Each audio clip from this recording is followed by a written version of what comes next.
You're standing in line at Chipotle trying to figure out if guacamole is actually happening today. Not whether you want it, you do, but whether you can afford it. You make $38,000 a year, which means you earn more than about a third of full-time workers in the U.S. The guacamole costs $2.75. And still, the math feels tight. Now imagine someone else. Different city, same age, same number of hours in the day. She booked a last-minute flight to Austin last Tuesday because tickets were cheap and she felt like going. She checked out, bought the ticket, and didn't think about it again until it was time to pack. No math at all. These two people are not living different versions of the same life. They are living completely different lives. And here's the part that should stop you. The gap between them isn't luck, and it isn't some huge salary difference. It's a specific, measurable threshold. Researchers even have a name for it. My name is Nick, and today we're going to find it. But first, let's figure out where everyone actually stands, because most people seriously misjudge their position on the American income ladder, and that mistake cost them. The median household income in the U.S. right now is $83,730. That's not one high earner. That's everyone in the household combined. The median individual full-time worker earns about $62,000. So when two people say, "We're doing fine, we make six figures together," they're describing something that's basically average. Not rich, not poor, just median. Pew Research estimates that about 30% of Americans live in low-income households earning under $56,000 combined. The core middle class sits between $75,000 and $125,000. Only about 10% of households make over $250,000. And here's something almost no one in financial media talks about. 42.8% of American households now earn over $100,000. That sounds like a lot of comfortable people, until you actually run the monthly numbers, which we're about to do. Because $100,000 in Chicago is a completely different reality than $100,000 in Leach, Texas. Smart Asset ran the data. A $100,000 salary in Manhattan has the purchasing power of just $30,362 in real terms, basically $30,000. Same paycheck, two completely different lives. So the real question isn't what your salary says. It's this: at what point does money start working for you instead of the other way around? Let's follow someone step by step. Meet Marcus. He's 29 and works in logistics operations for a regional shipping company in the suburbs of Atlanta. He makes $38,000 a year, which after federal taxes, state taxes, and FICA leaves him with about $2,375 a month. That's it. That's everything. Now watch where it goes. Rent comes first, because it always does. A decent one-bedroom in the Atlanta suburbs costs about $1,100 a month. Gone. And Marcus hasn't bought food yet. Utilities, $175. Marcus needs a car because nothing is walkable and jobs aren't on the bus line. That's $350 for a used car payment and another $300 for gas and insurance. Groceries on the USDA's thrifty plan because he's not eating fancy. $370. Phone and internet because you can't function professionally without them. $120. Health insurance, $130. Student loans on an income-driven plan, $300. Total, $2,845 a month. Take home, $2,375.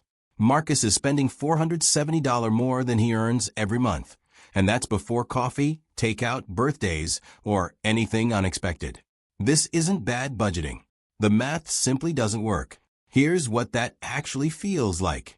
It's scanning groceries at self-checkout while keeping a running total in your head, quietly putting things back when the number gets too high.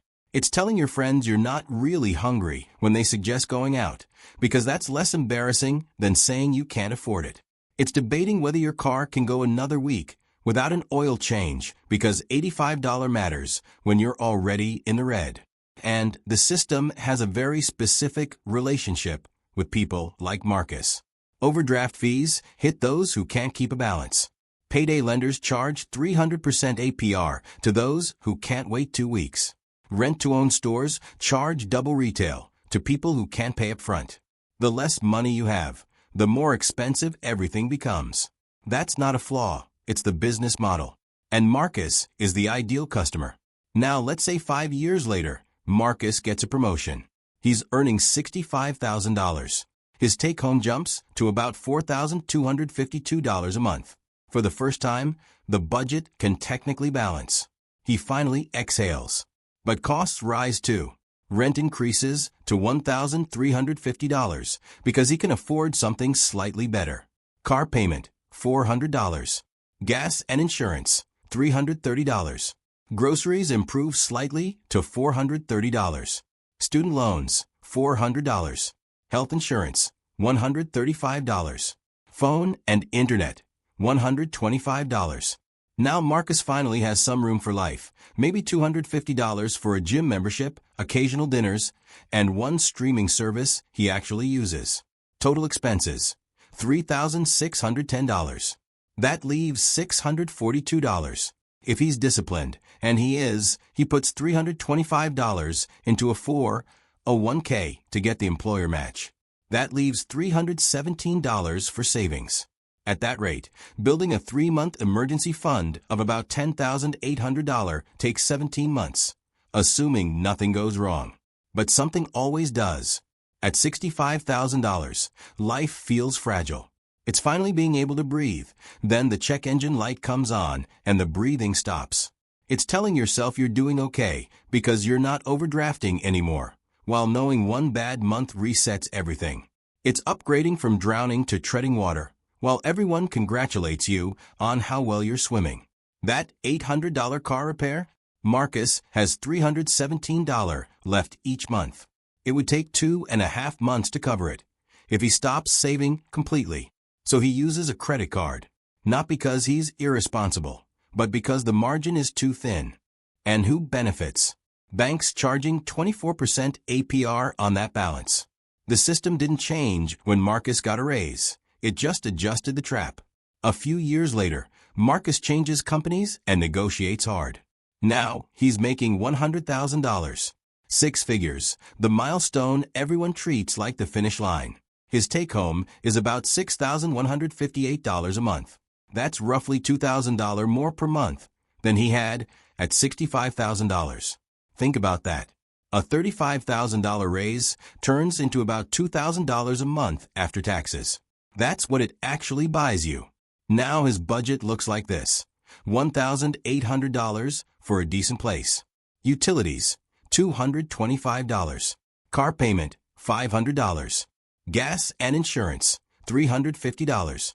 Groceries, $465. Phone and internet, $130. Health insurance, $150. Student loans, $450. And finally, an actual life, $500 for dining out, a gym, and occasional trips. Total, $4,570. Remaining, $1,588. He puts 10% into his 401k, about $833, leaving $755. Now he can build a 6-month emergency fund in under a year. He can handle unexpected costs without spiraling. He can say no without it being a crisis. Here's what $100,000 really buys. Waking up without immediately worrying about money. That absence of stress, that's the real product. But he's not rich. Not even close. Maxing out his 401k would take $1,958 a month, more than his entire surplus. He can't do everything at once.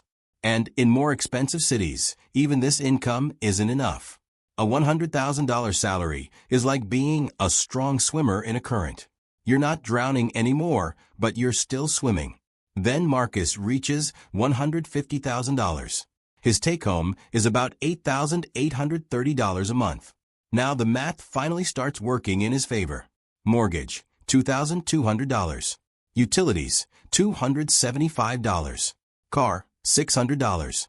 Gas and insurance, $385. Groceries, $500. Phone and internet, $140. Health insurance, $160. Student loans, $450. Lifestyle spending, $1,000. Total, $5,710. Remaining, $3,120. Now, everything changes.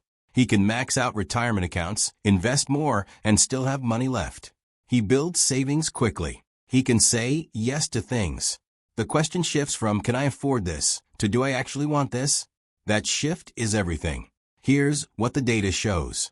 Research from the BLS and BEA found that the bottom 3 income quintiles effectively have negative savings.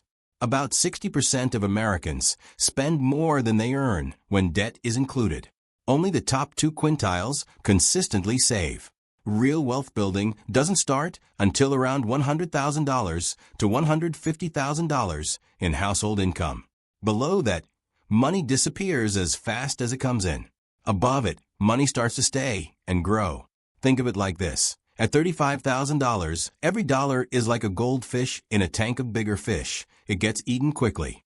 At $150,000, some of those dollars survive long enough to multiply. That's compounding. But income alone doesn't guarantee security. Goldman Sachs found that 16% of households earning $200,000 to $300,000 live paycheck to paycheck, the lowest rate. But at $300,000 to $500,000, it jumps to 41%. And above $500,000, it's 40%, the same as households under $50,000. That means someone earning $500,000 can feel just as financially stressed as someone earning $45,000. Why? Lifestyle inflation. At lower incomes, you spend everything because you have to. At higher incomes, you spend everything because it feels normal. Expensive cars, huge mortgages, private school, vacation homes. It all becomes baseline. The sweet spot is when income briefly outpaces lifestyle. But that window doesn't last long if spending catches up. There's even evidence that when someone in a neighborhood gets rich, their neighbors are more likely to go bankrupt. Visible wealth drives visible spending. More money raises the standard of what feels normal. At $250,000, Marcus takes home about $14,207 a month. His expenses are comfortable but controlled. $3,000 for housing, $750 for a car, $600 for groceries, $2,500 for lifestyle, $500 for giving. Total, $8,450. Remaining, $5,757. He invests heavily, about $69,000 a year, and over 30 years, that can grow to over $8.5 million. Not from luck, just consistency and time. But many people at this level still end up broke because spending expands to match income. So what about happiness?